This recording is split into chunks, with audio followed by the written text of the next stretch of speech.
সানিদের আসল বাড়ি কোথায়?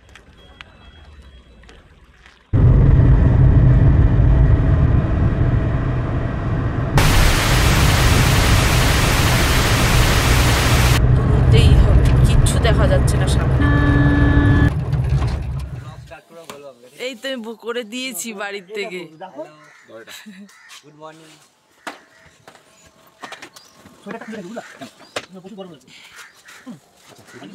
এখন সবার লাগেজ তোলা হচ্ছে। আগে সানিকে নিলাম, এখন দাদাকে নিলাম, এরপরে যাবো ইলিনাদিকে নিতে। সামনে কোথায় নিবি? সামনে কোলে নিবি হবে না, কোলে নিবি না নিচে রেখে দিবি, এখানে ওখানে রেখে টাটা করে দাও, টাটা করে দাও। এরকমই পাবি তুই। ঠিক আছে চলো বাদিকে রাখতে হবে। বাদিকে ধর। Good morning everyone. ফার্স্টের একটু ঝলক দেখে তোমরা তো বুঝেই গেছো আমরা আজকে কোথায় যাচ্ছি। তো আমি এখন বলছি না, পুরো জার্নিটা তোমাদের সাথে যেতে যেতে শেয়ার করব। গাড়ির ভেতরে তো খুব একটা ঠান্ডা লাগছিল না, মানে ঠান্ডা লাগছিলই না, কিন্তু একদম বাইরে এসে মানে প্রচণ্ড ঠান্ডা লাগছে। সবাই দেখতে পাচ্ছে খুব কাঁপছে। তো এখানে আমরা চা খেলাম। কেমন হয়েছে কফিটা? একদম ভালো না। এলিনা বলছে এর থেকে নাকি সিরাপ মিষ্টি থাকে, মিষ্টি হয়। কেমন লাগছে, কেমন লাগছে? ভালো লাগছে? নিজের বাবা কফি কেমন লাগছে খেয়ে? এখন 9:30-10টার মতন বাজে। সবার মোটামুটি খিদেও পেয়ে গেছে। রাস্তার সাইডের একটা ধাবা দেখে দাঁড়ালাম, এখানে এই আজকের ব্রেকফাস্টটা করে নিচ্ছি। তো ব্রেকফাস্টে আছে রুটি, তড়কা আর ছোলার একটা তরকারি। যাই হোক আগে খেয়ে নিই। এই যে প্রায় চলে এসেছি আমরা। ওপরে লেখা ঘাটশিলা, আর পাশের ওই সোজা রাস্তাটা চলে যায় পুরুলিয়া বাঁকুড়ার দিকে, আর এইখান দিয়ে শুরু হয়ে যায় ঘাটশিলা যাওয়ার রাস্তা। এই সময় ওয়েদারটা ভীষণ সুন্দর ছিল, আর এই সব রাস্তায় তো বাইক নিয়ে আসাই সব থেকে বেস্ট। তো বাইক নিয়ে আসলে প্রকৃতিটা আরও ভালোভাবে অনুভব করা যায়।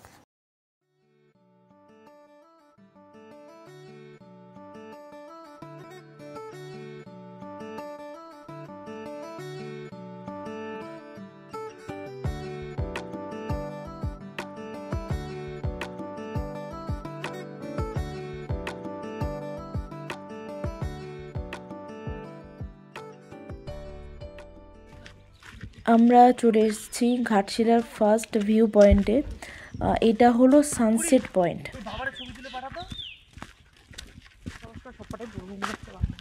তোমরা বললাম না এই শিশুদের পড়ে আসতে বেশি বুদ্ধি। দাদা তাকাও। ও হ্যাপি বার্থডে ভাই, মেনি মেনি হ্যাপি।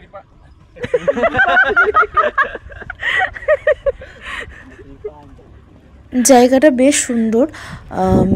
এইটা তো আসলে সানসেট পয়েন্ট। তো এখন বাজে 12টা 12:30 মতো।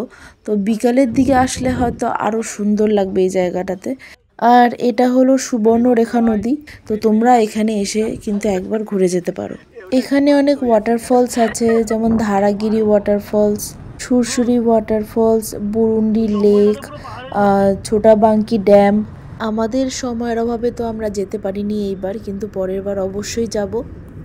ঘাটশিলা ঘোরা হয়ে গেল, যদি এই জায়গাগুলো মিস করে থাকো, পরের বার ঘুরতে আসলে কিন্তু এই জায়গাগুলো তোমাদের লিস্টে রাখতেই পারো।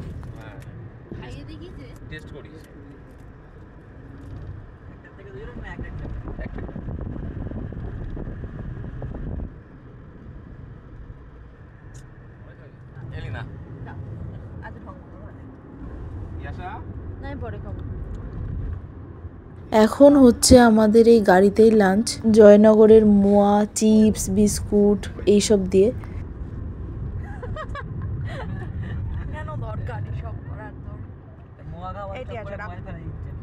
খাও খাও খাও। আরে মোবাইল বললাম না, না খাও না।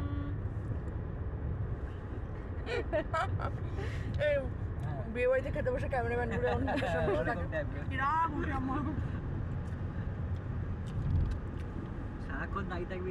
আচ্ছা, এখন আমরা যাচ্ছি ডিমনা লেকের দিকে। সানসেট পয়েন্ট থেকে এই ডিমনা লেকের দূরত্ব 50 কিলোমিটার মতো। 1 ঘন্টা ওই লাগে যেতে। চারিপাশ দিয়ে ছোট ছোট পাহাড়, মাঝখান দিয়ে রাস্তা। ভীষণ সুন্দর লাগছে রাস্তাটা, সেই জন্য একটু দাঁড়ালাম। তো এটাই হলো ডিমনা লেক। ওই লেকটা হচ্ছে একটু উপরে গিয়ে দেখতে পাবো। এটা কিন্তু আর্টিফিশিয়াল লেক, বানিয়েছিল টাটা স্টিল কোম্পানি।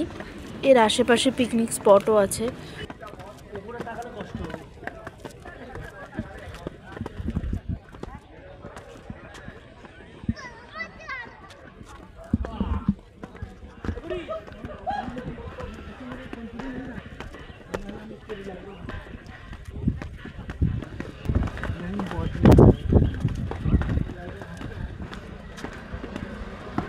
চলো আসো আমার সাথে।